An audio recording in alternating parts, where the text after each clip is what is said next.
البرهان ونشهد أن لا إله إلا الله وحده لا شريك له ونشهد أن سيدنا وسندنا وحبيبنا وحبيب ربنا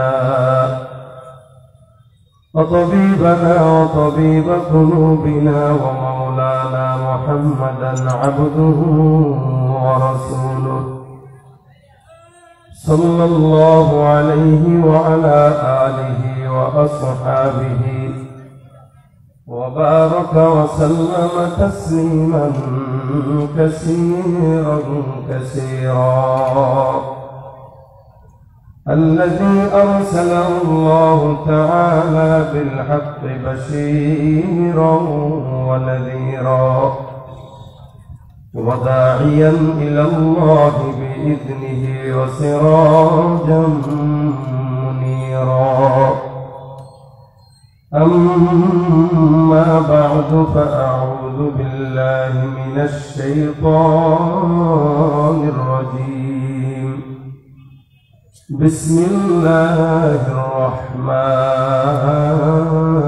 الرحيم يا أيها الذين آمنوا اجتنبوا كثيرا من الظن صدق الله مولانا العظيم وقال النبي صلى الله عليه وسلم الغيبة أشد من الزنا أو كما قال عليه الصلاة والسلام وقال تعالى إن الله وملائكته يصلون على النبي يا أيها الذين آمنوا صلوا عليه وسلموا تسليما زبان كل شكر درشوي كوري اللهم صل على محمد وعلى آل محمد كما صليت على إبراهيم وعلى آل إبراهيم إنك حميد مجيد اللهم بارك على محمد وعلى آل محمد كما باركت على إبراهيم وعلى آل إبراهيم إنك حميد مجيد زبان كل محبة ذكر قل لا إله إلا الله لا إله إلا الله لا إله إلا الله لا إله إلا الله لا إله إلا الله لا إله إلا الله لا إله إلا الله لا إله إلا الله لا إله إلا الله محمد رسول الله صلى الله عليه وسلم الحمد لله আল্লাহ পাক রব্বুল আলামিনের দরবারে লাখ কোটি শুকরিয়া ও সুজুদ যে রব্বে কারীম আজকের এই দিনী মজমায়ে আমাদের সকলকে দুনিয়াবি সব কাজ থেকে হেফাজত করে জান্নাতের একটি বাগানে কোরআন থেকে হাদিস থেকে কিছু ঈমানি মুযাকারা করবার তৌফিক দান করেছেন। এজন্য কালিমাতুশ শুকর আদায় করে জবান খুলে সকলে উচ্চারণ করে বলি আলহামদুলিল্লাহ। যতগুলো মানুষ আছেন আওয়াজ যদি মন খুলে প্রাণ খুলে স্বতঃস্ফূর্ত ভাবে দিতেন আমার বিশ্বাস এর চাইতেও 3 ডাবল আওয়াজ বেশি হওয়া সম্ভব ছিল, কিন্তু আপনারা হয়তো কোনো কারণে আমার উপরে কষ্ট পেয়ে আছেন বা রাগ করে আছেন, যার কারণে আমি আপনাদেরকে কথা বলতেছি আপনারা জবাব দিচ্ছেন না। যদি রাগ করেই থাকেন তাহলে আলোচনা কার সামনে করবো, চলে যাই নাকি বুঝেনও না? এই যে সুবহান আলহামদুলিল্লাহ আওয়াজ দিতে বললাম, এটা বললে কি আল্লাহ পাক খুশি হয় না বেজার হয়? সবাই আমরা জানি। গরম হয়তো আপনাদের কষ্ট হচ্ছে, আপনাদের চেয়ে বেশি কষ্ট হবে আমার। আমি কথা বলতেছি, আমার শক্তি খরচ হবে। এই জন্য গরমকে দূরে ঠেলে, আলসামিকে দূরে ঠেলে যতক্ষণ আমি আছি, যদি আপনারা স্বতঃস্ফূর্ত আওয়াজ দেন, এত দূর যেহেতু চলে আসছি, আল্লাহ পাক নিয়ে আসছেন, কোনো প্রকার কৃপণতা হবে না।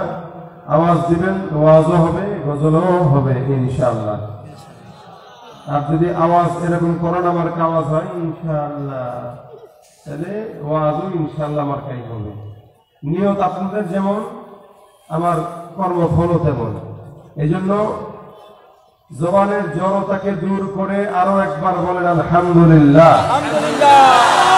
আজকের এই মাহফিলে কি যুবক বেশি নাকি মুরব্বী বেশি? এই যুবক, এই এলাকার যুবকগুলো সব শরীফা মার্কা যুবক। হ্যাঁ হ্যাঁ হ্যাঁ, সব শরীফা মার্কা যুবক। আওয়াজে তাই বলতেছে, নয়তো যুবকরা তো 10 জন দাঁড়ায় থেকে বলার কথা ছিল যে আমরা যুবকরা বেশি। যুবক বেশি না মুরব্বী বেশি? তাহলে এই কথা আমার 2 বার খোঁচানো লাগলো কেন? জবান খুলে তাকবীর দিবেন, আমি পরীক্ষা করব আজকের মাহফিলে মুরব্বীর সংখ্যা কি বেশি নাকি জওয়ানের সংখ্যা বেশি। এটা তাকবীরের ধ্বনির মাধ্যমে প্রকাশ হবে ইনশাআল্লাহ। আমি প্রথমে নারায়ে তাকবীর বলবো, যারা মুরব্বী আছেন তারা আল্লাহু আকবার দিবেন। তারপরে নারায়ে তাকবীর বলবো, যারা জওয়ান আছেন তারা আল্লাহু আকবার দিবেন। এখন মুরব্বী কারা, জওয়ান কারা বুঝবেন কিভাবে? কারা কারা জওয়ান হাতটা তুলে দেখান। জওয়ানরা হাত তুলছেন তো? অনেক মুরব্বীরা হাত তুলছে মনে হচ্ছে, হাত নামান। আজকের মাহফিলে মুরব্বী কারা, জওয়ান কারা পার্থক্য করা দিচ্ছি। এখানে এই মজলিসে যারা যারা বিবাহ করেছেন এরা সব মুরব্বী, আর যারা বিবাহ করেন নাই সব জওয়ান বরাবর, ঠিক আছে? এখন হাত তুলেন, কারা কারা বিয়ে করেছেন হাত তুলেন। আমি আছি, টেনশনের কোনো কারণ নাই। আওয়াজ হবে, অর্থাৎ খেলা হবে। কথা বলেন ঠিক কিনা? নারায়ে তাকবীর। শুধু মুরব্বীরা, কোনো পোলা পারলে আমরা খেলায় রাখি নাই। আবার একবার ধরে নারায়ে তাকবীর। এরপরে জওয়ান কারা কারা আছে ওরা হাত তুলেছেন, অবিবাহিত গরিব মিসকিন ফকির। চেহারা দেখলে মনে হচ্ছে 2 বাচ্চার বাপ। এই যে লোকটা হাত তুলছে সাদা পাঞ্জাবি, হ্যাঁ রে ভাই, আপনার বাপের নাম্বার আমার দিয়েন, স্কিল করে বিয়ে করার ব্যবস্থা করে দেব। শোনেন, অবিবাহিতরা হাত তুলছেন, তাকবীর কি আমাদের চেয়ে বেশি হবে না কম হবে? জোরে নারায়ে তাকবীর। আরো জোরে নারায়ে তাকবীর। আল কোরআনের সৈনিক আমি, নেই তো কোনো ভয়, এক আল্লাহর গোলাম আমি, এই তো পরিচয়। এই পৃথিবীর সবই নকল, এই পৃথিবীর সবই নকল, আসল কিছুই নয়, এক আল্লাহর গোলাম আমি, এই তো পরিচয় আমার, এই তো পরিচয়। ঠিক কিনা? এই মনিটর ছেড়ে দেয় কেন? কোরআন হাদিস শাসনতন্ত্র রাসূল আমার নেতা, উৎসাহ মোর চির অম্লান ইতিহাসের গাথা, আল্লাহ ছাড়া আমার দিলে, আল্লাহ ছাড়া আমার দিলে নেই তো কারো ভয়, এক আল্লাহর গোলাম আমি, এই তো পরিচয় আমার, এই তো পরিচয়। আল কোরআনের সৈনিক আমি, নেই তো কোনো ভয়, এক আল্লাহর গোলাম আমি, এই তো পরিচয় আমার, এই তো পরিচয়। ঠিক না? আমরা কার গোলাম? আল্লাহ। সবাই আল্লাহর গোলাম। আল্লাহ আমাদের কবুল করে করেন। আমিন। আজকের এই প্রোগ্রামটা ওয়াজ মাহফিল যে সমস্ত যুবক ভাইরা, ছাত্র ভাইরা করেছে, এই ওয়াজ আজকের নতুন বিষয় নয়। এটা দুনিয়ার শুরু থেকেই আল্লাহ পাক তার বান্দাকে ওয়াজ করে আসছেন। এই জন্য আল্লাহ পাক রব্বুল আলামিন কোরআনে বলেন স্পষ্ট, ইন্নাল্লাহা নি'মা ইয়া'যিকুম বিহি। আল্লাহ পাক তোমাদেরকে ওয়াজ করেছেন কোরআনের মাধ্যমে, এবং আল্লাহ পাক বান্দাকে আল্লাহর রাস্তায় ডাকার আদেশও দিয়েছেন সুন্দর সুন্দর ওয়াজের মাধ্যমে। আল্লাহ পাক রাসূল করিম সাল্লাল্লাহু আলাইহি ওয়াসাল্লাম বলেন, উদউ ইলা সাবিলি রাব্বিকা বিল হিকমাতি ওয়াল মাউইযাতিল হাসানাহ। নবী, আপনি আপনার উম্মতদেরকে হিকমত এবং সুন্দর ওয়াজের মাধ্যমে ডাকেন। আল্লাহর তরফ থেকে এই ওয়াজ দুনিয়া শুরু থেকে নিয়ে এখন পর্যন্ত চলে আসছে। যাদের কাছে ওয়াজ ভালো লাগে না, কিন্তু পয়লা বৈশাখের অনুষ্ঠান মজা লাগে, রাজাই হোক মুসলমান দাবি করতে পারে কিন্তু হতে পারে না। তাদের যেতে মজা লাগে। ঢাকা শহরে কোন কোন দেশ থেকে শিল্পী আছে, জড়ায় ঘুরে আইনাজি বলতে উঠা লাগে না, কিন্তু কোরআনের মজলিসে আসলেই এদের পেটে ব্যথা, মাথায় ব্যথা, মাথা ব্যথা শুরু হয়ে যায়। সারা বছর নামাজের খবর নেই, রমজান আসলেও নামাজ তো পড়েই না, তাকে রোজা পর্যন্ত রাখে না। দেখবেন সারাদিন ঘুরঘুর করে ঘুরে বেড়াবে, আর চায়ের দোকান পাইলে পর্দার সাথে চা আর বিস্কুট খাবে। রোজা রাখা নাই কেন? গ্যাস্ট্রিকের প্রবলেম। নামাজ পড়ো না কেন? প্যান্টের প্রবলেম। একটা প্রবলেম তাদের শয়তান লাগায় রাখছে। আচ্ছা, একটা ছোট বাচ্চা এর প্যান্টে ঝামেলা হইলে মারা যায়। যার ঘরে 1.5-2 বছরের বাচ্চা আছে, সারাদিন প্যান্ট পাস না পড়া একটা সমুদ্র বানা যায়।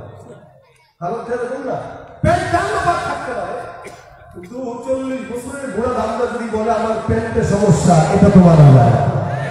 এই জন্য যারা বলে প্যান্টের সমস্যা, এদেরকে ফার্মেসি থেকে মাপ অনুযায়ী প্যান্ট পাস করায় দিবেন, যাতে করে প্যান্টটাকে না পাক করতে না পারে। ঠিক কিনা বলে? রমজান এলে রাখো না রোজা, দিনকে করো আঘাত, পয়সা করি নেই তো অভাব, দাও না তো যাকাত। ইমানদারির বড়াই করো, নেই তোমার ইমান, তুমি ইমানদারির বড়াই করো, নেই তোমার ইমান, তুমি কেমন মুসলমান, তুমি কেমন মুসলমান? কথা কয় না?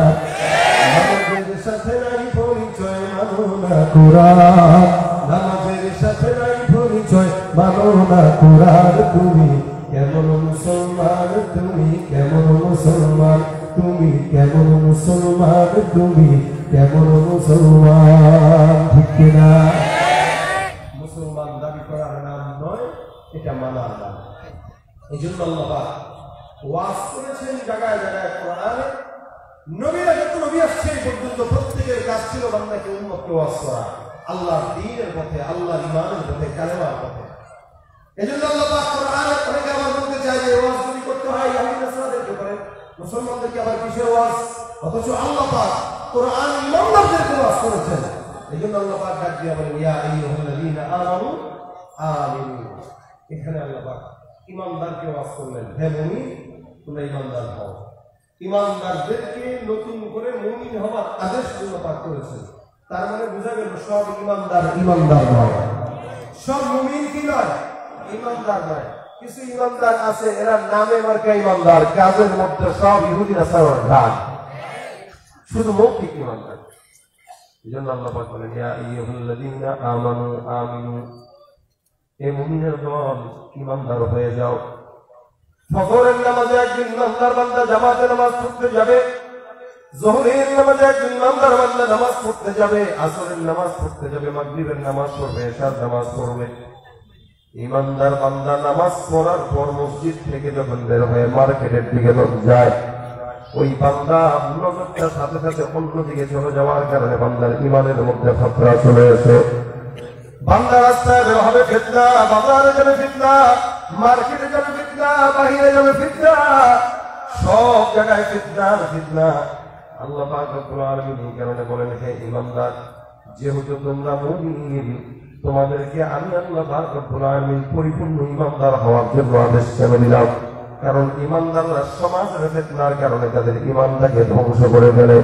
এই কারণে আল্লাহ পাক কোরআন জায়গায় জায়গায় ইমানদারদেরকে মুমিন হওয়ার জন্য আদেশ দান করে দিলেন।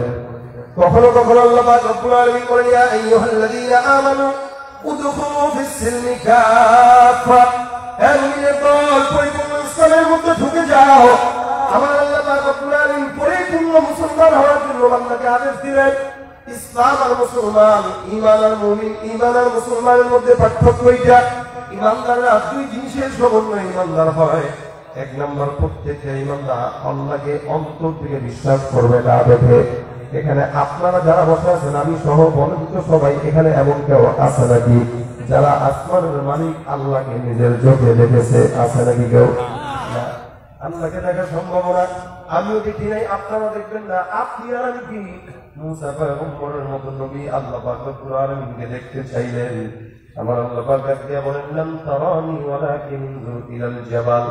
এ মুসা, জমিনের মধ্যে আমি আল্লাহকে দেখা খুশিন কারো কোন উম্মতের জন্য, বান্দার জন্য সম্ভব নয়। আমার আল্লাহ পাক রব্বুল আলামিনকে না দেখে বিশ্বাস করার নাম ঈমান। এই কারণে আল্লাহ পাক বলেন, আল্লাযীনা ইউমিনুনা বিল গায়ব, অদৃশ্যের প্রতি বিশ্বাস করার নাম ঈমান। আল্লাহ পাক রব্বুল আলামিনকে কোন বান্দা যদি না দেখে বিশ্বাস করে, সেটা হবে ঈমান। আমরা জানি আসমান বানাইছেন আল্লাহ, জমিন বানাইছেন আল্লাহ, পাহাড় বানাইছেন আল্লাহ, সমুদ্র বানাইছেন আল্লাহ। যা কিছু নজরে পড়ে এগুলো আমরা বিশ্বাস করি আল্লাহ বানাইছেন। আমরাও বিশ্বাস করি, ইহুদি নাসারাও বিশ্বাস করে। আল্লাহ পাক রব্বুল আলামিন কোরআনের মধ্যে বলেন, ওয়ালা ইন সাআলতাহুম মান খালাকাস সামাওয়াতি ওয়াল আরদা লায়াকুলুন্না আল্লাহ। আবার আল্লাহ পাক রব্বুল আলামিন বলেন, যদি আসমান আর জমিনের সৃষ্টির ব্যাপারে কাফের মুশরিকদেরকে জিজ্ঞাসা করা হয়, বলো তো এই সমস্ত জিনিস কে বানাইলো? এরা এক বাক্যে দিয়া বলবে আল্লাহ। ইহুদিরাও বিশ্বাস করে আল্লাহ আসমান বানাইলো, নাসারাও বিশ্বাস করে আল্লাহ আসমান বানাইলো, খ্রিস্টানরাও বিশ্বাস করে আল্লাহ আসমান বানাইলো। কিন্তু পার্থক্য কোন জায়গায়?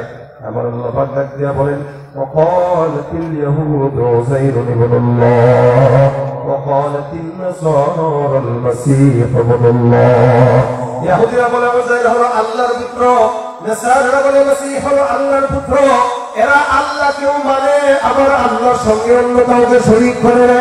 আর আমরা যারা ঈমানদার আছি, আমরা বলি কুল হুয়াল্লাহু আহাদ আল্লাহুস সামাদ লাম ইয়ালিদ ওয়া লাম ইউলাদ ওয়া লাম ইয়াকুল লাহু কুফুয়ান আহাদ। আমরা এক বাক্যে বলি, আমরা যে আল্লাহকে মানি, আল্লাহকে মানব মরণ পর্যন্ত, কিয়ামতের আগ পর্যন্ত শহীদ হতে রাজি হব, তবু আল্লাহর সঙ্গে অন্য কাউকে শরীক করতে রাজি হব না। এটা আমাদের ঈমান। এ মুসলমান, ঈমান দিয়ে আমরা প্রত্যেকটা ঈমানদার বান্দা এক বাক্যে বলি লা ইলাহা ইল্লাল্লাহ। এই কারণে হাবিব কিবরিয়া মুহাম্মদুর রাসূলুল্লাহ সাল্লাল্লাহু আলাইহি ওয়াসাল্লাম বলেন, জাদ্দিদু ঈমানাকুম, তোমরা তোমাদের ঈমানকে নবায়ন করো। প্রত্যেকটা ঈমানদার এখানে যারা আছে, সবার ব্যাপারে রাসূল করিম সাল্লাল্লাহু আলাইহি ওয়াসাল্লাম হাদিসের মধ্যে বলেন, ঈমানকে নবায়ন করবা কেন? মানে বান্দা প্রতিনিয়ত গুনাহের কারণে বান্দার ঈমানটা বান্দার কলব থেকে উঠে যায়। আল্লাহর হাবিব বলেন, এই কারণে কখনো কখনো মাথা লা ইলাহা ইল্লাল্লাহ মুহাম্মাদুর রাসূলুল্লাহ, এই কালেমা বারবার পাঠ করার মাধ্যমে বান্দার ঈমান নবায়ন হয়ে যায়। মুফাসসিরিন ইকরাম বলেন, কোন বান্দা যখন দৈনিক 5 বার আযানের জবাব দিবে, ওই বান্দা প্রত্যেকদিন 5 বার আযানের জবাব দেওয়ার কারণে বান্দার 5 বার ঈমানটা নবায়ন হবে।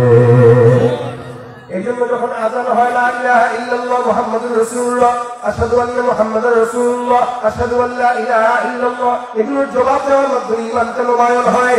ইনশাআল্লাহ দৈনিক 5 বার যদি কোনো বান্দা নবায়ন করে, ওই বান্দাকে শয়তান কোনোদিন ওয়াসওয়াসা দেওয়ার ক্ষমতা রাখবে না। তার মানে ইহুদিরাও বিশ্বাস করে, নাসারাও বিশ্বাস করে, আমরাও করি। পার্থক্য আছে কিনা? নাই। কি পার্থক্য?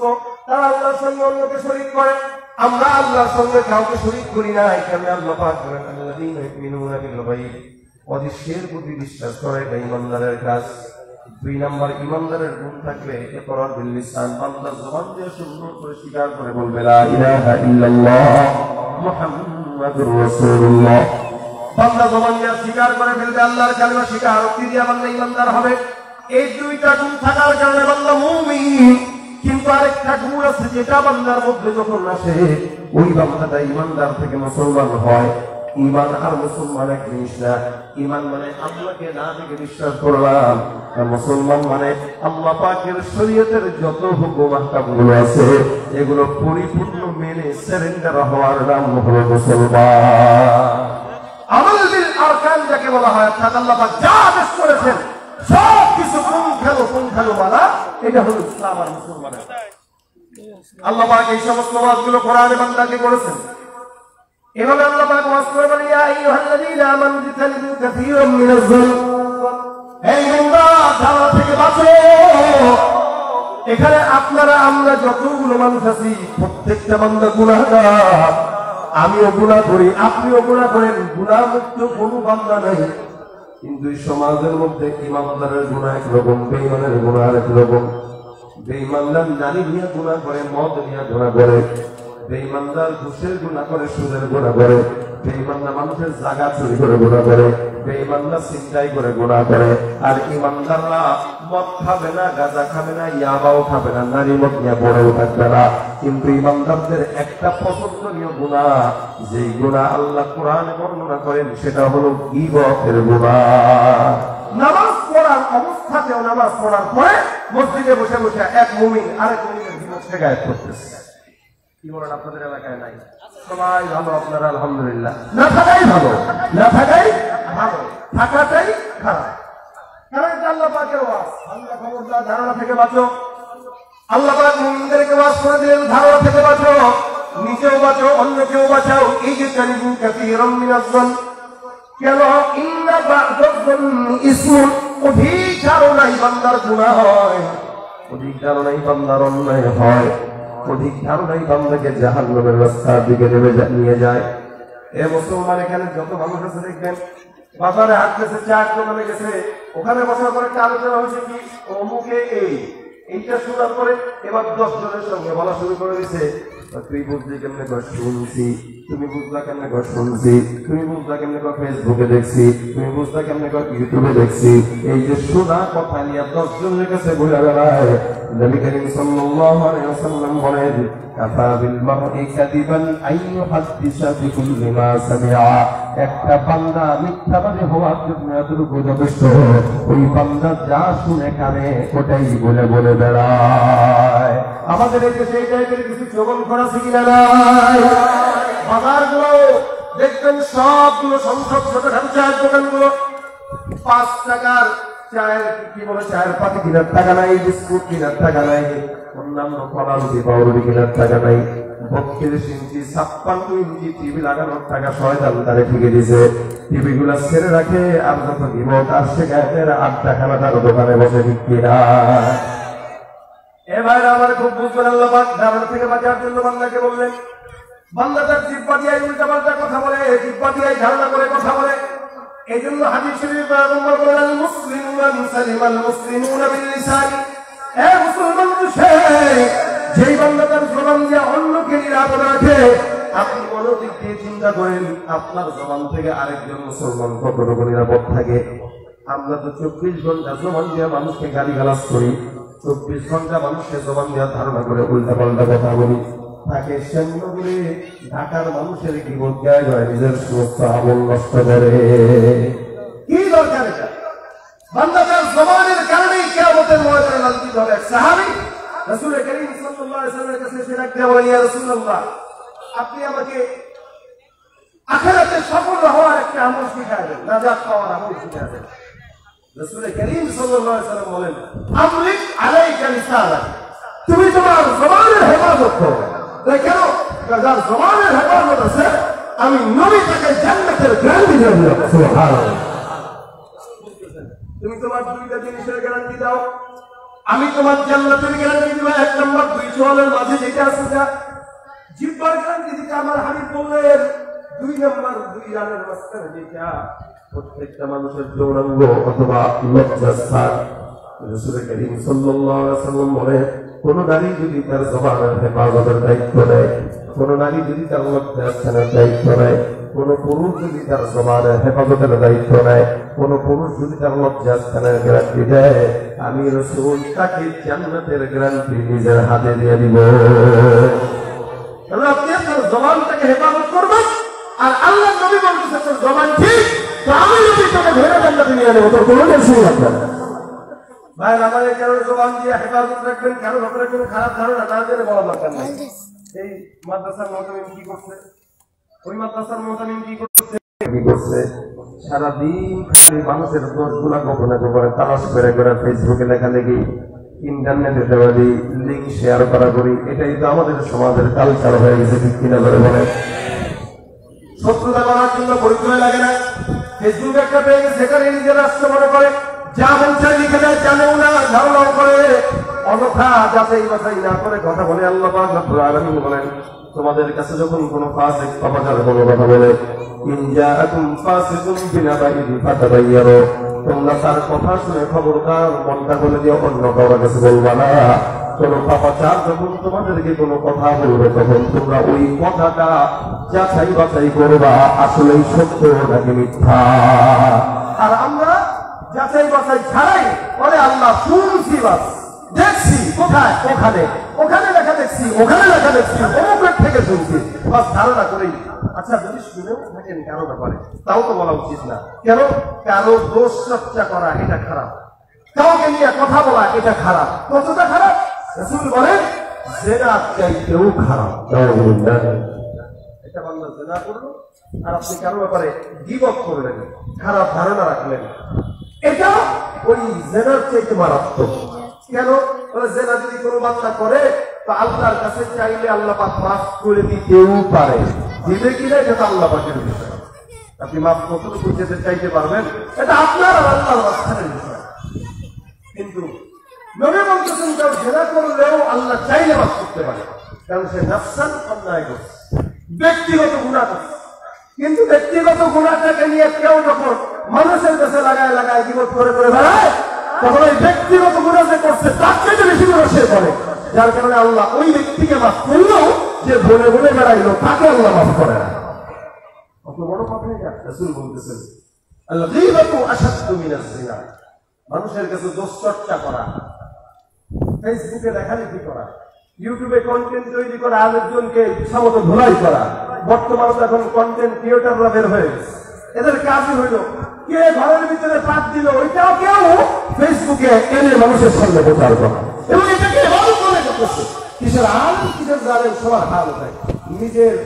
নিজের ভিতরে গুনাহের অভাব নাই, নিজের দোষের অভাব নাই, আরেকজনের দোষ তালাশ করতে আমরা ব্যস্ত। যার কারণে আরেকজনের দোষ যখন তালাশ করতেছি, আমার সব নেকিগুলো তার কাছে চলে যাচ্ছে, আর তার গুণাগুলো আমার কাছে চলে আসার কারণে দেখা গেছে সে জান্নাতি হয়ে গেছে, আমি জাহান্নামের দরজায় হাউ হাউ করে কেন।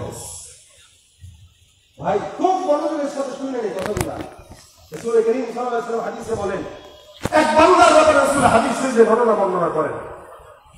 এই বান্দা জান্নাতি হয়ে গেল, আল্লাহ পাক তাকে বলল যাও জান্নাতে ঢুকে যাও। ওই ইমানদার বান্দা সুন্দর করে জান্নাতের কিনারায় যাবে, জান্নাতের কিনারায় যায় জান্নাতে ঢুকতে যাবে, পিছন থেকে একজন বান্দা কলার চেপে ধরে বলবে বান্দা কই যাও? বলে যে দেখো জান্নাতের টিকিট নিয়ে আসছি, জান্নাতে ঢুকবো। নবী করিম সাল্লাল্লাহু আলাইহি ওয়াসাল্লাম বলেন যদি জান্নাতে ঢুকতে হয় ওই বান্দা এখন পিছন থেকে ডাক দিয়া বলবে জান্নাতে যদি ঢুকতে হয় আমার সঙ্গে কিছু মুআমালা আছে, মুআমালাগুলো ক্লিয়ার করে নাও, তারপরে জান্নাতে ঢুকে যাও। আল্লাহর বান্দা জান্নাতে যে যাবে সে ডাক দিয়া কয় আমার কি ধরনের কথা, জান্নাতের নিয়ামত হয়ে গেল, টিকিটও পেয়ে গেলাম, তুমি আবার কে? পিছন থেকে বান্দা ডাক দিয়া বলবে আমি তোমার সঙ্গে কিছু পাওনাদার আছি, আজকের পাওনাদার গুলো মিটা দেওয়া না পর্যন্ত জান্নাতে প্রবেশ করার মতো যোগ্যতা তোমার নাই। জান্নাত ওয়ালা বান্দা ডাক দিয়া বলবে আল্লাহ তুমি তো জান্নাতে টিকিট দিয়ে দিছো, জান্নাতে ঢুকতে গেছি, এখন এই বান্দা কেন আমাকে নিষেধ করে? আমার আল্লাহ পাক ডাক দিয়া বলবে কেন নিষেধ করে এটা তুমি না জানো, আমি কি জানি? আমি তো আমার সব হক মাফ করে দিলাম। ওই বান্দা ডাক দিয়া বলবে আল্লাহ তুমি তো দেখো। আল্লাহ বলবেন না না, আমার সমস্ত অন্যায় যেগুলো আমার জন্য করেছে ওগুলো মাফ করে দিলাম, বাকি যেই অন্যায়গুলো বান্দার সঙ্গে করছে ওটা বান্দার হক। মনে রাখবেন হক দুই প্রকার, হুকুকুল্লাহ হুকুকুল ইবাদ। আল্লাহর হক যদি কোনো বান্দা নষ্ট করে আল্লাহ পাক মাফ করে দেয়, বান্দার হক নষ্ট করা বান্দাকে আল্লাহ পাক কোনোদিন মাফ করে না যতক্ষণ ওই বান্দা নিজে মাফ না করে। এখন এই বান্দা ডাক দিয়া বলবে ভাইরা আমার, এই বান্দা ডাক দিয়া বলবে কিয়ামত দুনিয়ার ময়দানে তুমি আমার নামে গীবত করে করে মানুষের কাছে আমার সম্মান নষ্ট করেছো, আজকে বিশ্বাসের কারণে আমি জান্নাতে যেতে পারতেছি না, যেহেতু জমিনের মধ্যে তুমি আমার সম্মান নষ্ট করো, আজকে বিশ্বাসে কি আমাকে দাও, তারপরে জান্নাতে যাও। এই বান্দা ডাক দিয়া বলবে আমার নাকি এখন কানায় কানায় ভরপুর, এখান থেকে কমে যাওয়া মানে জান্নাত মিস করা, ভাই আল্লাহর রাস্তায় মাফ করে দে। ওই বান্দা বলবে না না, জমিনের মধ্যে সবর করছি, ধৈর্য ধরছি, আজকে মাফ করার মতো কোনো সুযোগ নাই। স্পষ্ট জান্নাতি বান্দা যে জান্নাতে ঢুকে যাবে, ওই বান্দাটা এই বান্দাকে 20টা নেকি দিয়ে এখন সে হয়ে যাবে খালি। আর যে বান্দারা স্পষ্ট জাহান্নামের আসামি, আল্লাহ হাবিব বলে ওই বান্দা তার থেকে 20 থেকে 1,000 আল্লাহ জান্নাতে ঢুকে যাবে, আর ওই বান্দাটা আল্লাহ জাহান্নামে চলে যাবে। শুধুমাত্র গীবতের গুনাহের কারণে একজন ইমানদারের সমস্ত অন্যায়গুলো নষ্ট হয়ে বান্দা জাহান্নামের আসামি হবে। আপনি আমি দুনিয়ার জন্য বিশাল বড় নিজেকে অনেক বড় মুসলমান দাবি করি, এই জন্য আরেক মুসলমান ভাইকে খারাপ লাগে, যার কারণে তাকে জায়গায় জায়গায় গালিগালাজ করি। আরেক মুসলমান নিয়ে কটূক্তি করি, আরেক মুসলমান ভাইকে নিয়ে এলাকার মধ্যে বদনাম রটাই, আরেক মুসলমান ভাইকে যদি অন্যায়ভাবে কোনো দোষ পাই এটা সারা দুনিয়ার মানুষকে বলে বলে বেড়াই। অথচ পয়গম্বর বলেন আল মুমিনু মিরআতুল মুমিন, আয়না যেরকম একজন ইমানদার একজন মানুষের সমস্ত দাগগুলো গোপন রাখে, ঠিক একজন ইমানদারও যেমন ভাবে আরেকজন ইমানদারের দোষ গোপন রাখবে। আয়না যেভাবে মানুষ আয়নার সামনে দাঁড়ায়, আমাদের আয়না যদি কথা বলতে পারত তাহলে এদেশের মা বোনেরা যেভাবে মেকআপ দিয়া রাস্তাঘাটে বের হয়, বিয়ের অনুষ্ঠানে যায়, আয়না কথা বলতে পারলে দৌড় দিয়া বলতো ভাই এটা যে সৌন্দর্য দেখতেছেন এগুলো সব হইল আটা ময়দার বরকত, এর কোনো সৌন্দর্য নাই। প্রত্যেকটা মহিলা যারা মেকআপ করে এটার বিরুদ্ধে মানুষের কাছে বলে বলে বেড়ে, কিন্তু আয়না চুপ থাকে। কোন মানুষের দোষ আয়না গোপন রাখে, প্রকাশ করে না। রাসূল বলেন একজন ইমানদার ঠিক তেমনি ভাবে আরেকজন ইমানদারের আয়না শুনো, সেও কারো দোষ গোপন করবে না। জবানকে সংযত করে আল্লাহর কাছে বলবে আল্লাহ আমি আমার নিজের চিন্তা করবো। তুমি তোমার নফসকে আগে প্রশ্ন করো যে তুমি কতটুকু ভালো, তুমি কতটুকু ভালো সেটাই হিসাব, তারপরে অন্যের তলা দেখো। এই জন্য সিদ্দিক আকবর আবু বকর মাঝে মাঝে জিহ্বাটাকে শাসাইতেন। আবু বকর সিদ্দিক একবার জিহ্বাটাকে বের করে ডানে দেন, বামে নেন, সামনে নেন, পিছনে নেন, টান দিয়ে আমুক থেকে এই পর্যন্ত বের করে জিহ্বাকে আঘাত দেয়। এক সাহাবী পাশ থেকে দেখে আর আবু বকরকে ডাকতে বলে আবু বকর তুমি বারবার জিহ্বাটাকে বের করে করে ডানে নাও, বামে নাও, সামনে নাও, পিছনে নাও, কি কারণ? আবু বকর সিদ্দিক রাদিয়াল্লাহু তাআলা আনহু বলেন জিহ্বাটাকে সাফাইতে কারণ হলো এই জমিনের মধ্যে আমি যত মানুষকে বিপদের মধ্যে পড়তে দেখলাম, এই জমিনে যত মানুষকে লাঞ্ছিত হতে দেখলাম, এদের সব মানুষের একটাই কারণ তাদের জিহ্বার কোনো গ্যারান্টি নাই। যখন যা মন চায় কথা বলে, যখন যা মন চায় উল্টা পাল্টা বলে। দেখবেন মূর্খরা কথা বলে বেশি, জ্ঞানীরা কথা বলে কম, ঠিক না? জ্ঞানী মানুষ চুপ থাকে, কথা বলে কম, কারণ কথা এটা দামি জিনিস। এটা যখন ভিতরে থাকে স্বর্ণের মতো দামি থাকে, যখন বের হয় হয়তো হালত দুইটা, হয়তো সুঘ্রাণ ছড়ায়, হয়তো দুর্গন্ধ ছড়ায়। অধিকাংশ মানুষের কথা থেকে দুর্গন্ধই ছড়ায়, সুগন্ধি ছড়ায়। এই জন্য হয়তো চুপ থাকা, নয়তো কথা বললে ভালো কথা বলা, এমন কোন কথা না বলা যে কেউ হতাশ হয়ে যাচ্ছে, এমন কোন কথা না বলা যে কেউ কষ্ট পাচ্ছে। আমার সমাজ থেকে যেন কোনো মুসলমান কষ্ট না পায়, এটা রাসূলের আদেশ। আল্লাহ পাক ডাক দিয়ে বলতেছেন ইজতানিবু কাসীরাম মিনাজ যান, ধারণা থেকে বাঁচবা। তোমাদের কি এটা পছন্দ তোমরা তোমাদের মৃত ভাইয়ের গোশত খাবা? আল্লাহ নিজেই বলতেছেন না না তোমরাই পছন্দ করো। সুতরাং কেউ যদি তার আপন মরা ভাইয়ের গোশত খাইতে পছন্দ করে সে যেন গীবত করে, আর যদি কেউ পছন্দ না করে সে যেন ধারণা আর গীবত থেকে নিজের হেফাজত করে। বাংলা জবান দিয়ে এই কথাগুলো বলেন আল্লাহ পাক রব্বুল আলামিন লিপিবদ্ধ করে দেন। এই জন্য আল্লাহ পাক রব্বুল আলামিন কোরআনে বলেন, আল্লাহ পাক রব্বুল আলামিন বলেন ওয়া ইন্না আলাইকুম লাহাফিজিন কিরামান কাতিবিন ইয়ালামুনা মা তাফআলুন। আল্লাহ পাক রব্বুল আলামিন বলেন ইয়াতালাক্কাল মুতালাক্কিয়ানি আনিল ইয়ামিনি ওয়া আনিশ শিমালি কাঈদ মা ইয়ালফিযু মিন কওলিন ইল্লা লাদাইহি রাকীবুন আতীদ। এই জমিনে যতগুলো বান্দা আছে প্রত্যেকটা বান্দার জানে ফেরেশতা, ভালো ফেরেশতা। আমার আল্লাহ পাক ডাক দিয়া বলে হে মানুষ তোমাদের জন্য সংরক্ষণের জন্য আমি আল্লাহ আসমান থেকে ফেরেশতা নাযিল করলাম, যারা তোমাদের সব কথাগুলো সুন্দর করে লিপিবদ্ধ করে নেয়। ভালো কথা বললে লেখে, খারাপ কথা বললে লেখে, ভালো মন্দ যা কিছু হলো বান্দার ডান আর বাম থেকে প্রত্যেকটা বান্দার হিসাব করে কি করে না। এ মুসলমান, এই জন্য জবানের হেফাজত করেন, জবান দিয়ে যদি ভালো কথা বলতে মন চায় বলবেন, অন্তত খারাপ কথাটা যেন না বলেন। আল্লাহ রাব্বুল আলামিন বারবার বান্দাকে আদেশ করেছেন, কখন আমরা জবান দিয়ে মানুষকে ফকিন্নি বলে গালি দেই, জবান দিয়ে আরেকজনকে ছোট লোক বলে গালি দেই, নিজে ঘুষের টাকায় বড় লোক হয়ে রিক্সাওয়ালারা ফকির বলে, এটা কোনো লাভ আছে না? কথা কয় না। ঘুষের টাকা দিয়া, সুদের টাকা দিয়া, মানুষের টাকা চুরি করে বড় লোক হওয়ার চাইতে রিক্সাওয়ালা হওয়াও ভালো। কেন? ওই টাকার ভিতরে মানুষের বদদোয়া লুকায় থাকে, ওটা হালাল না। হারাম টাকার 10 তলা বিল্ডিং এর চাইতে হালাল টাকার কিনের ভালো করতে হবে। যে হারাম টাকার 24 তলা বিল্ডিং এ থাকে, এসি রুমে থাকে, প্রাইভেট গাড়িতে চলে, আপনি সাহেবের দিকে ধর ফকিন্নির বাচ্চা ফকিন্নি। আল্লাহ পাক ডাক দিয়া বলতেছে, ওই ফকিন্নি হইলে আল্লাহর কাছে ওর দাম করতেই বেশি, তোর দাম আল্লাহর কাছে বলে। তুই নিজে অন্যকে ছোট মনে করতেছস, কিন্তু ওর টাকা চুরি করে কি বড় করছিস? এই জন্য কোনো কম যেন কোনো কমকে গালি না দেয়। ইয়া আইয়ুহাল্লাযীনা আমানু লা ইয়াসখার কওমুন মিন কওমিন আসা আন ইয়াকুনু খায়রাম মিনহুম ওয়ালা নিসাউন মিন নিসাইন আসা আন ইয়াকুনু খায়রাম মিনহুম ওয়ালা তালমিজু আনফুসাকুম ওয়ালা তানাবাজু বিল আলকাব। সমাজের ভিতরে পুরুষ যারা আছে, একদল পুরুষ আরেকদল পুরুষকে গালিগালাজ করে, একদল পুরুষ আরেকদল পুরুষকে রাজনৈতিক দল করতে যায় গালিগালাজ করে। আমার আল্লাহ ডাক দেয়া বলে, কোন কওম যেন কোন কওমকে গালি না দেয়, কোন জাতি যেন কোন জাতিকে গালি না দেয়। কেন? হতে পারে তোমরা যেই জাতিকে গালি দিলা ছোট মনে করো না, আল্লাহর দরবারে ওই ছোট লোক জাতির সম্মান তোমার চাইতে বেশি। একজন এমপি মন্ত্রী যত বড় হোক, কোটিপতি হোক, রিক্সাওয়ালার যদি ইমান থাকে, ইমানদার রিক্সাওয়ালার দাম কোটিপতি এমপি মন্ত্রীর চাইতে আল্লাহর কাছে বেশি। মনে করে আমি তো এমপি, আমি তো দুনিয়াতে কত সম্মান, আল্লাহ কত সম্মান দুনিয়াতে আছে, জান্নাতে আর ফেরেশতার কাছে কোনো সম্মান নাই। এজন্য কেউ যেন কাউকে ছোট মনে না করে, ছোট চোখে না দেখে।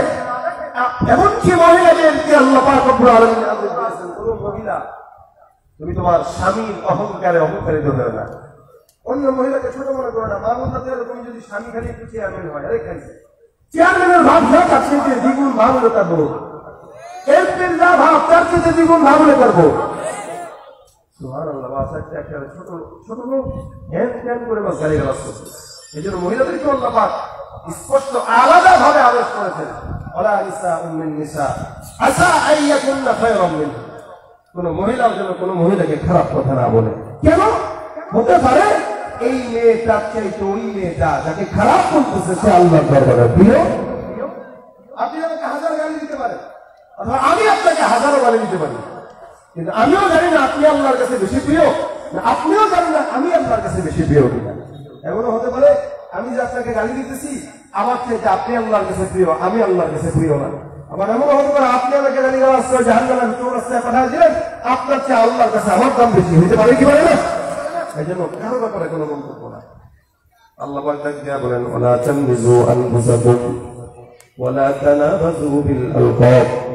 তোমরা কেউ কাউকে দোষারোপ করবা না, কেউ কাউকে ছোট মনে করবা না, কেউ কারো প্রতি ইলজাম দিবা না। খবরদার ভিন্ন কোনো নামে রাখবা না। এলাকার কিছু মানুষ আছে একজন আরেকজনকে ভিন্ন নামে রাখ দেয়। মনে করেন একজনের নাম আব্দুর রহমান, একটু মোটা হওয়ার কারণে আপনি তারা মুখ্য বলে ডাক দেন, আছে কি নাই? একটু চিকন হওয়ার কারণে কাকলাস বলে ডাক দিতেছে, ক্যাঙ্গাল বলে ডাক দিতেছে, কত নাম ভিন্ন নামে। তার একটা নাম আছে যে নামটা তার মা বাবা রাখছে, ওই নামকে বাদ দিয়ে ভিন্ন কোনো নামে ডাকা সম্পূর্ণ হারাম, কোনোভাবে যায় না। যদি আদর করে ডাকেন, আদর করে আপনার সন্তানকে আপনি পিতৃ বলতেছেন, আদর করে আপনার সন্তানকে ভিন্ন নামে রাখতেছেন, যেই নামে সেও খুশি আপনিও খুশি, তাহলে সমস্যা নাই, কারণ আল্লাহ পাক নিজেও রাখছেন তার হাবিবকে।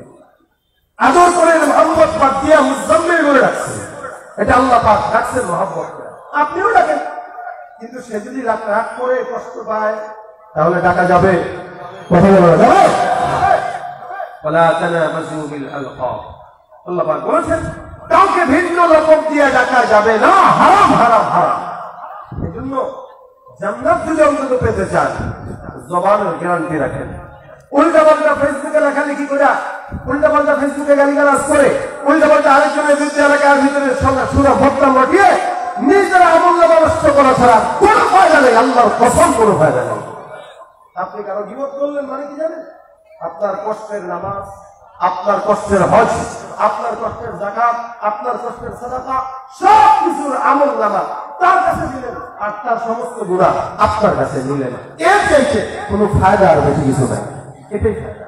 এখন আপনি বুঝবেন এটা কি ফায়দা নাকি ক্ষতি? ক্ষতি না?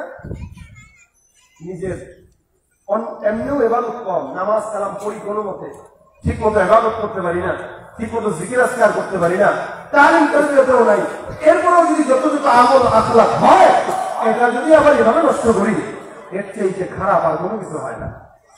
এ কারণে কারো ব্যাপারে বলার আগে যাচাই বাছাই করা। যদি কেউ যদি আপনার সামনে বা আপনার অবচরে কোনো দোষ করে, তাহলে কি করণীয়? আল্লাহ পাক শিখিয়ে দিয়েছেন, ইন্নামাল মুমিনুনা ইখওয়া ফাআসলিহু বাইনা আখাওয়াইকুম ওয়াত্তাকুল্লাহ। আল্লাহ পাক বলেন প্রত্যেকটা মুমিন তোমরা ভাই ভাই, তোমরা ভাই ভাই। কেউ যদি তোমাদের সামনে অন্যায় করে, তোমরা ফাআসলিহু বাইনা আখাওয়াইকুম, তোমরা তোমাদের ভাইদের মাঝে ইসলাহ করে দাও, সংশোধন করে দাও। আপনি সংশোধন করবেন কিভাবে? তাকে ফোন দিবেন ব্যক্তিগতভাবে। বর্তমান ফোনের জমানা, ইউটিউব ফেসবুকের জমানা, মেসেঞ্জারের জমানা, হোয়াটসঅ্যাপের জমানা। সুন্দর পরিচালক দিয়ে বলুন, ভাই শুনলাম আপনার নাকি এটা হচ্ছে, একটু বলেন তো কি হয়েছে বলেন। তখন সে আপনাকে ব্যাখ্যা দিবে।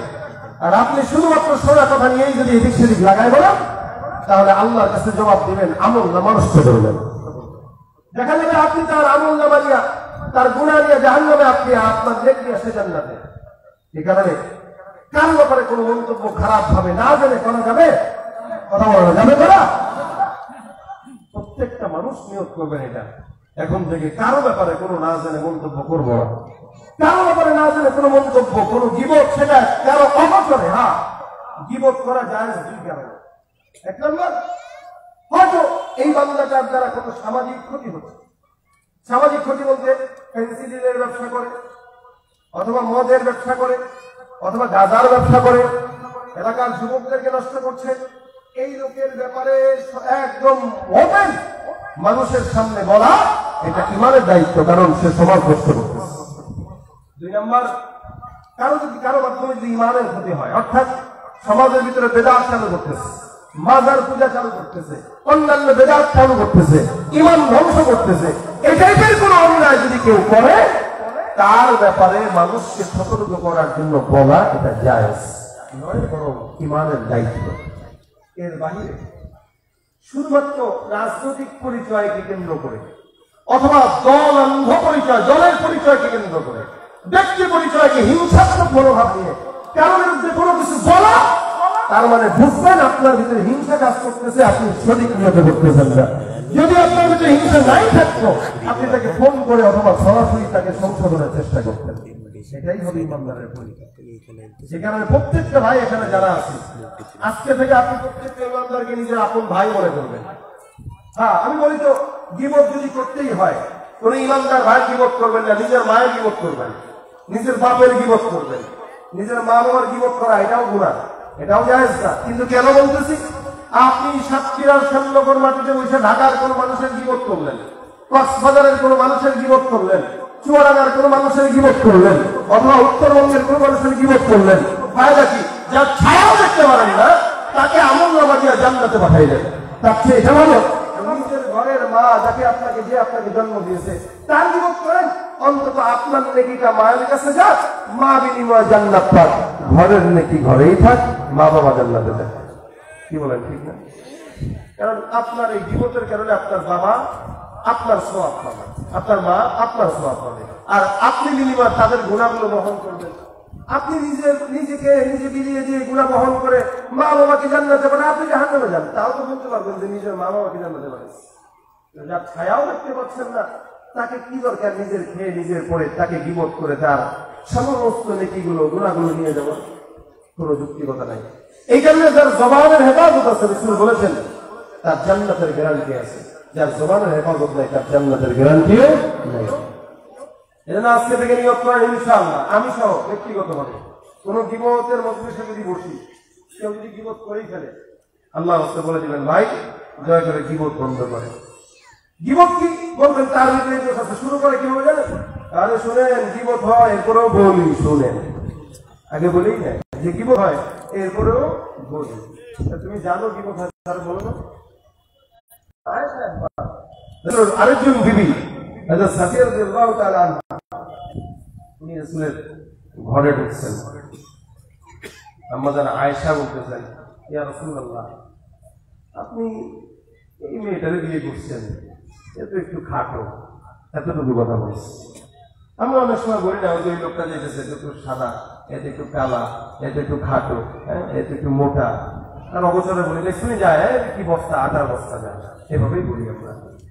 আম্মা জান আয়েশা এভাবেই বলছেন। আর মহিলারা স্বামীর ভাগ কাউকে দিতে চায় না।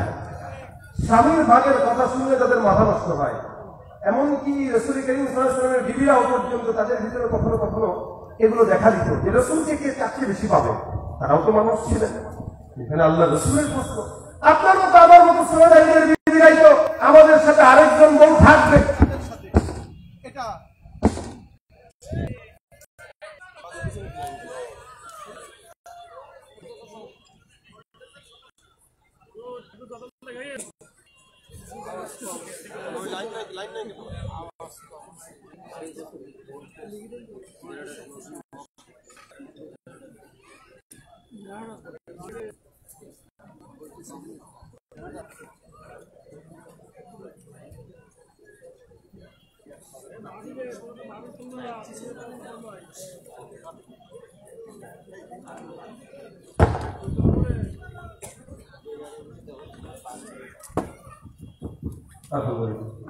ডাইরেক্ট ভাবে আমাদের দেশের মহিলারা আমাদের সাথে কোন নারী ভাগ এটা সহ্য করে না। ঠিক আরবের মহিলাদের ভাগ সহ্য করতেন, কিন্তু চাইতেন স্বামী কার কাছে বেশি থাকবে। আম্মা জান আয়েশা রাদিয়াল্লাহু তাআলা এতটুকু বললেন যে এই মেয়েটা তো একটু খাটো। রাসূল সাল্লাল্লাহু আলাইহি ওয়াসাল্লাম বলতেছেন, আয়েশা তুমি কি জানো তুমি এই কথা মন্তব্য করার কারণে কতটুকু গুনাহ করছো? আম্মা জান আয়েশা হুজুর আমি তো সাধারণভাবে বলছি। রাসূল সাল্লাল্লাহু আলাইহি ওয়াসাল্লাম বলতেছেন, তোমার এই গুনাহের গন্ধ এত বেশি, যদি সমুদ্রের পানিতে তোমার এই মন্তব্য ফেলা হতো, সমুদ্রের পানিটাও হয়ে যেত, তোমার গুনাহ শেষ হতো না। সুতরাং তওবা করো। এতটুকু মন্তব্য, এই মেয়েটা খাটো, এতটুকু মন্তব্য করার কারণে রাসূল বলতেছেন সমুদ্রের পানি কেমন হয়ে যেত, দুর্গন্ধ হয়ে যেত।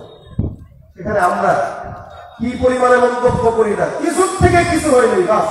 আর বর্তমান সময় তো মাশাআল্লাহ দিনে এখন ওপেন ইন্টারনেটের জামানা, সোশ্যাল মিডিয়া জামানা, এই জামানায় কোন শত্রুতা করার জন্য কাছাকাছি লাগে না। আমাদের জিন্দগিতে দেখেও নাই, সামনে দেখলে 100 বার সালাম দিবে, পিছন থেকে ঠিকই একটা গালি দিয়ে বসে যায়।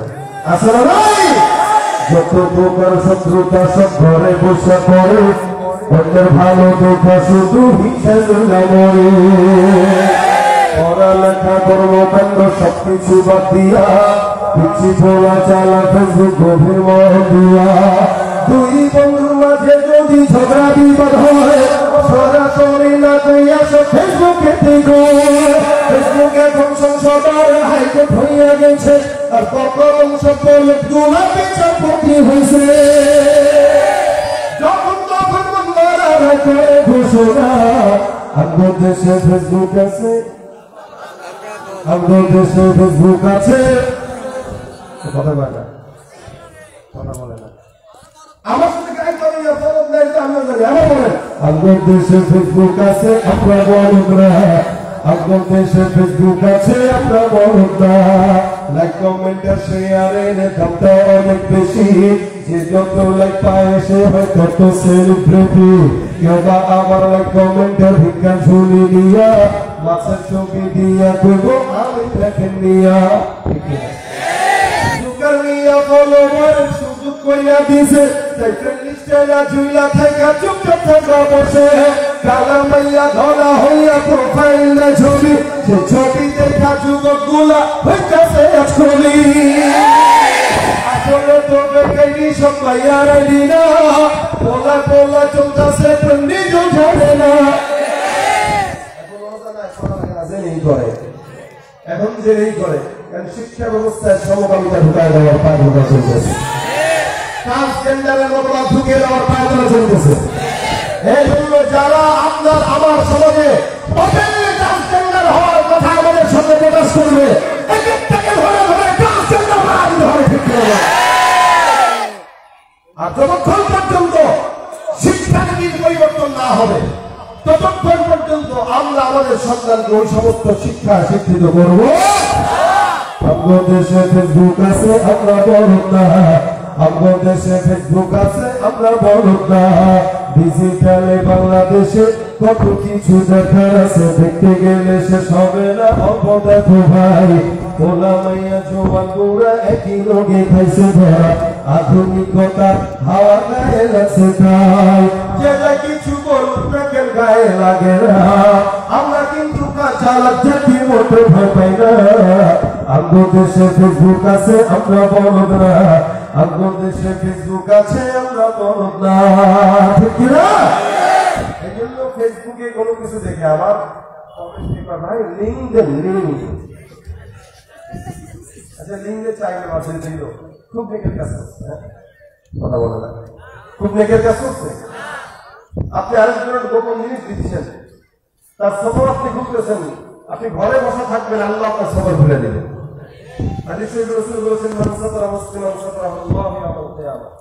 দুনিয়াতে কেউ যদি তার সফর গোপন রাখে, অর্থাৎ কেউ তার ইজ্জত নষ্ট না করে, সম্মান নষ্ট না করে, কিয়ামতের ময়দানে আল্লাহ তার সম্মান টিকায় রাখবে। আর কেউ যদি তার সম্মান নষ্ট করে, তো কিয়ামতে আল্লাহ তার সম্মান নষ্ট করে দিবে। এই জন্য আজকে থেকে নিয়োগ করবেন ইনশাআল্লাহ, আমরা প্রত্যেকেই কারো করে না জেনে কোনো মন্তব্য, গীবত, শিকায়ত, পরনিন্দা এই সমস্ত কিছু করবো না। কারো দোষ গোপন রাখবো, কারো সামনে প্রকাশ করবো না। এই নিয়তে আল্লাহ যেন আমার দোষটাকে কি রাখে, গোপন রাখে। নিয়োগ করবো তো ইনশাআল্লাহ, মানতে পারবো তো ইনশাআল্লাহ। দেখেন, এত দূর থেকে আপনাদের সামনে আসলাম, এই কষ্ট করে দু চারটা কথা বললাম। এখান থেকে যদি একজন মানুষ এই নিয়োগ করে যে আমি আজকে থেকে ইনশাআল্লাহ আমার নিজের জবানের হেফাজত করবো, আমি আমার নফসের হেফাজত করবো, আমার বিশ্বাস আজকের প্রোগ্রাম কামিয়াবি হওয়ার জন্য এতটুকু যথেষ্ট। আমাদের ছাত্র আন্দোলনের ভাইয়েরা চমৎকার করে আজকের এই প্রোগ্রামটার আয়োজন করেছেন এবং এত সুন্দর একটি পরিবেশ আমাদের এই হযরত আপনাদের এই মাদ্রাসা মুহতামিম সাহেব, প্রিন্সিপাল সাহেব, উনি ব্যবস্থাপনা করে দিয়েছেন। আল্লাহ পাক ওনাকে উনি ভায়া দান করুক। যারা কমিটির সাথে যুক্ত আছে প্রত্যেককে আল্লাহ পাক যাজা ভায়া দান করুক, বলেন আমিন। আজকের এই প্রোগ্রামে যারা যে কোনো ভাবে সহযোগিতা আছে, টাকা দিয়ে, মেধা দিয়ে, শ্রম দিয়ে, মশওয়ারা দিয়ে, যে যেভাবেই যুক্ত আছে, আল্লাহ পাক প্রত্যেককে জানে, মালে, ইমানে, আমলে, হায়াতে, রিজিকে সব কিছুতে বারাকা দান করুক, বলেন আমিন। ইনশাআল্লাহ আল্লাহ যতটুকু কথা বলেছি এনাফ, ততটুকু। আপনারা ভাই ওয়াজের পাবলিক না, কারণ আপনারা ওয়াজ কি করে বুঝেনি না।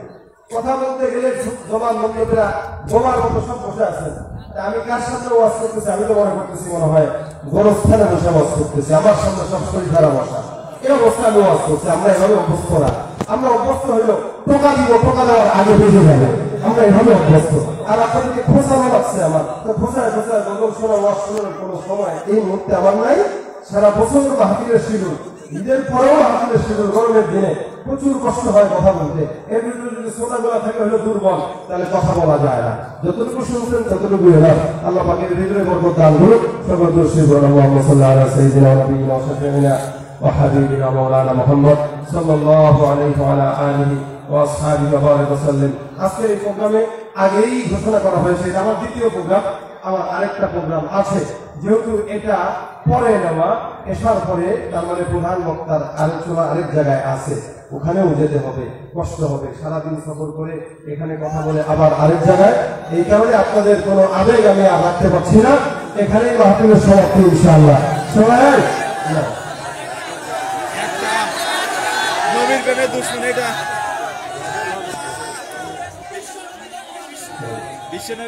কারো কথায় কোনো গুরুত্ব দেই নেই, শুধুমাত্র প্রিন্সিপালের কথায় গুরুত্ব আমরা যাচ্ছি। সম্মানিত মানুষের কথা বলা যায় না, এটা আদবের খেলাফ। আল আমরু ফাওকাল আদাব হুজুর বলেছেন, যার কারণে আমি যাচ্ছি। কিন্তু আপনাদের কথা আমি যাবো না, কারণ আপনারা আমার কথায় মুখ বন্ধ করে বসাছিলেন। টিপটা জাতিকে দেওয়ার মতো সুযোগ নাই। কিন্তু হুজুর বলছে, যুবক চুপ থাক,